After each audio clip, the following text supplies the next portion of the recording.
Hello everyone, welcome back to the channel, where in today's video I'm going to be making a case for how vertical takeoff and landing aircraft could be added into War Thunder right now and would not be overpowered. Now, of course, there are many vertical takeoff and landing aircraft that have been built, not so many that would fit War Thunder's sort of requirements that have actually been in service, although we know that Gaijin aren't really shying away so much from adding prototype aircraft such as the LA-200, the Horton 229, the MB-5, so I think most of these aircraft could be added and wouldn't actually be overpowered in the slightest. So, to answer the basic question of would they be OP, no, not really. So, after taking off firstly, the aircraft do still have to transition to level flight and accelerate. So, again, you're going to be going slow for at least a decent period where you could still be picked off by enemy aircraft. So it's not like you instantly take off vertically and then you're off at full speed. So that wouldn't make them overpowered in any way. Another thing to remember is that certainly with earlier vertical takeoff and landing aircraft, their payloads are incredibly limited due to the fact that they do actually need to maintain a fairly low overall weight to be able to sustain the vertical takeoff and landing option. You need to be fairly light for the engine to actually lift you. If you load up too much onto that aircraft, the power to weight ratio just is not going to work for vertical takeoff and landing. So, for the most part, you have fairly limited armaments. Now, level flight counterparts will actually have more armament. For example, you compare an early Harrier to an FJ-4B, it's probably similar, if not less payload on the Harrier than on the FJ-4B, purely because the early Harriers did have fairly weak engines compared to the later versions, so they couldn't exactly lift quite as much payload. Now, in terms of landing, well, where could they land in game? Well, obviously, normal airfields do seem like an obvious possibility. Their aircraft, they would be able to land there, both in level flight and vertically land. And there's, of course, also the possibility to land on helicopter spawns in ground RB and SB, and possibly in naval games if they add helicopters to naval games, or possibly in the naval games department, they might just add vertical takeoff and landing aircraft spawns as a separate base. Now, this of course would lead to them being rearmed slightly faster due to those bases being closer to the battle than the normal airfields you would usually go to with an aircraft, but you would actually be a closer target for enemy helicopters or aircraft while you're on the ground. And if you think about it, vertical takeoff and landing aircraft are more or less stationary for longer than normal aircraft. A normal aircraft will come in, land, still be on the move on the runway until it stops, and as soon as it stops, it reloads, turns around, and goes off again. A vertical aircraft has to stop mid-air, hover down, slowly descend onto the airfield, wait for the normal reload time, then it has to take off again vertically, and then transition to level flight. So you would actually be a fairly a weak target, or an easy target to pick off for a fairly decent amount of time there as you go through the rearming procedure. Now, another option for vertical takeoff and landing aircraft to rearm could possibly be the addition of vertical takeoff and landing sites on current air maps. Now, this would mostly be focused at Air Realistic and Simulator. Now, what you could do is these bases would obviously be closer to the actual battle than the main airfields, and, you know, the kind of locations would be sort of discrete locations, like in the middle of a forest somewhere, or in a mountain range somewhere, those sort of things on a map. And, of course, these are sort of locations where in real life vertical takeoff and landing aircraft have operated from.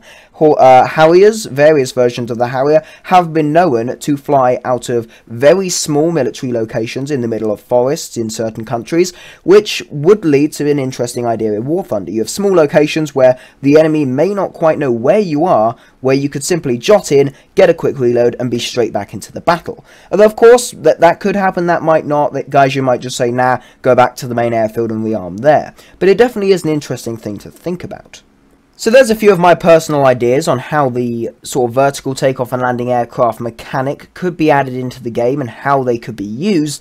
But of course, what you guys would mostly want to know is what aircraft could we get? Now, for the most part, if we're talking about only production aircraft, it would be Harriers. Lots and lots of Harriers. Normal Harrier, Sea Harrier, just generally aircraft in that family. These would be actually used by a few nations in-game. First off, obviously, the United Kingdom. The sort of origin of the Harrier, where the first Harriers were originally developed from the Kestrel research aircraft into the early variants of the Harrier and Sea Harrier. Now, the USA also used them. They, I believe, had some UK-built Harriers originally, but then had their AV-8 Harrier, which was a improved, modified version. They currently use the AV-8B, and even Italy could get them in the form of the AV-8B. They use the American variant of the Harrier. So definitely a wide-ranging sort of range there of different Harriers we could get, and it is definitely one of the more common and well-known vertical takeoff and landing aircraft in real life, and having it in game I think would actually be a good pull-in for a lot of people. And even the early variants of the Harrier possibly could act somehow as premium vehicles if Gaijin decided to. I think that would be a good way to pull people into the game, saying, hey look, a premium vehicle, vertical takeoff and landing, perhaps an early Sea Harrier, or an early variant lacking the air-to-air guided missiles. That could possibly be an interesting option for that, although nonetheless, versions of the Harrier I feel are fairly likely to see. In terms of armament, for the most part, the Harriers are strike aircraft, but versions of them, and all of them in general, do have air-to-air capability. First off, you can mount a range of guns. British ones have two 30mm Aiden cannons. The American AV-8B can carry a GAU-12 equalizer, 25mm 5-barrel rotary cannon. So that's pretty good, a decent amount of gun armament, as well as a wide range of bombs, guided missiles, unguided missiles, just generally lots of different armaments there. So definitely the Harrier would be something I feel would be very likely to see, and probably one of the aircraft that vertical takeoff and landing would start off with in-game. Now, the other production vertical takeoff and landing aircraft that I feel will be likely to see in-game is the Russian Yak-38 Forger. Now, this aircraft was a naval strike aircraft used from 1976 up until 1991, and this aircraft was actually just marginally supersonic, able to hit a maximum speed of 1,280 kilometers per hour or 795 miles per hour. So this was actually primarily designed for carrier operations, hence it was used by the Russian Navy. And in terms of weaponry, this aircraft, you know, it can carry various ground attack weaponry, but for the most part it actually uses air-to-air weaponry, so more of a fighter in terms of actual weaponry options. First off, access to R60 and R60M air-to-air missiles, and also the option to mount a GSH-23L 23mm gun pod. So air-to-air weaponry there could be a fun little sort of fighter aircraft we could see for the Russians. Only just supersonic, so theoretically they could add it now and it wouldn't be overpowered. So interesting thing to see. I would like to see this in the future. Used a similar design actually to the current F-35 in regards to how the vertical system works. You have the two engines in the rear, though the F-35 has one obviously, but the Yak-38 had two engines in the rear that would sort of aim downwards, so they would sort of swing the nozzle downwards, and it also had two lift engines in the front, and that would allow it to take off vertically. So definitely an interesting aircraft. So as you can see, from looking at production aircraft that are vertical takeoff and landing, not exactly a huge range of possibilities there. It's basically the Yak-38 and then a range of Harriers. But it is a very different story if we look at prototypes. So first off, taking a look at two aircraft I've actually looked at in previous videos, this being the VAC-191 and the VJ-101. Now these are two German vertical takeoff and landing prototypes. The VAC-191 is essentially a German Harrier, at least a German equivalent of an early Harrier, although it did require a few extra Rolls-Royce lift engines inside the fuselage to actually be able to take off vertically. Now, once this got level, it could actually fly up to 684 miles an hour or 1,100 kilometers per hour, so not too bad there. Now, in terms of payload, there was actually a very tight sort of limit on that. The aircraft was heavy in its own right, and it did of course require those extra fuselage engines, but it likely would have been able to carry a few, maybe two air-to-air missiles for defense, and also a few unguided rocket pods or bombs, so nonetheless, it could have been useful. Although in-game, the mix of strike element type payloads as well as air-to-air payloads would give this aircraft a fairly decent use in both air games and ground games, so definitely an aircraft I would be interested to see. Now sliding over to the second German aircraft that I want to talk about, the VJ-101. Now this was a vertical takeoff and landing fighter aircraft prototype, likely would have only taken a single gun, either mounted to the aircraft or in a gun pod, and also a few air-to-air missiles.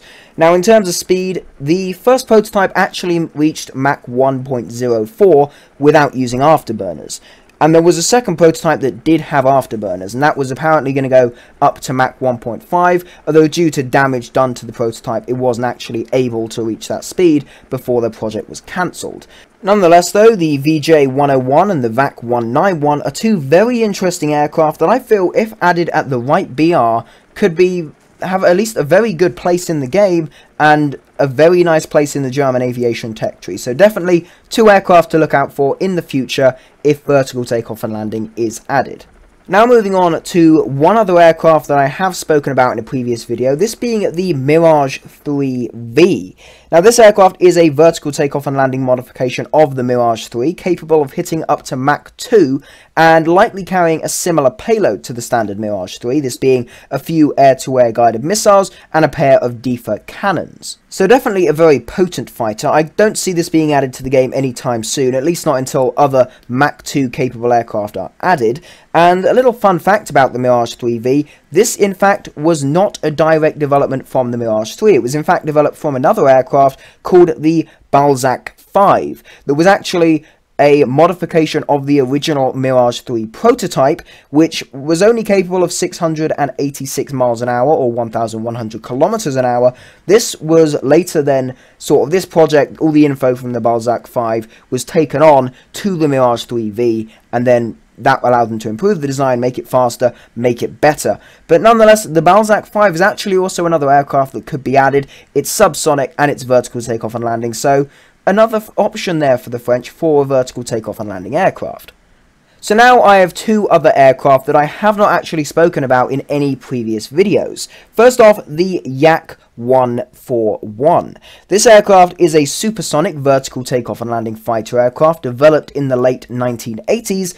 This aircraft was actually capable of up to Mach 1.4, and in terms of weaponry, it could mount a 30mm GSH-30 cannon with 120 rounds of ammunition, and it could also carry a variety of air-to-air missiles. This aircraft did actually have 4 examples built and tested, although the project was eventually cancelled in 1991. Although during that testing phase, the aircraft had performed carrier landings multiple times, weapon testing, various things, so there is likely a lot of data out there with this aircraft. So it was used quite a lot, not in an actual military operational way, but in terms of testing, it covered a wide range of different things that would allow this to be a very good contender to be added to War Thunder. And looking at that top speed, this aircraft technically could be added now and not be too overpowered. Of course, if it uses the missiles it would have had, being built far later than current aircraft in-game, they might be a bit overpowered. But if it uses earlier Russian missiles, this could possibly be a very viable aircraft for the game now.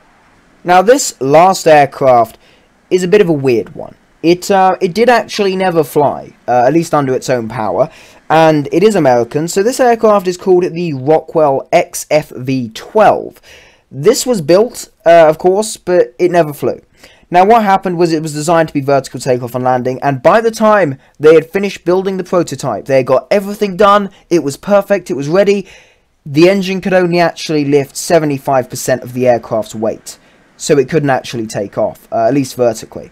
So due to that, the project was actually shelved in 1981, although it is a very interesting aircraft to discuss. Now, supposedly, the actual combat variant that would have been produced after the testing via the prototype would have been able to reach a maximum speed of Mach 2.2 to Mach 2.4.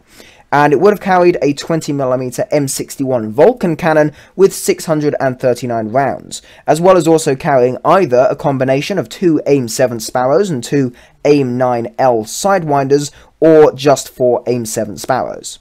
Now, of course, due to it never actually flying, there is no flight data on this aeroplane, so the likelihood of it being added is near to impossible, although Gaijin, of course, have done things in the past that could allow this to be added, for example the R2Y2s, but nonetheless I feel the likelihood of this actually being added is fairly low.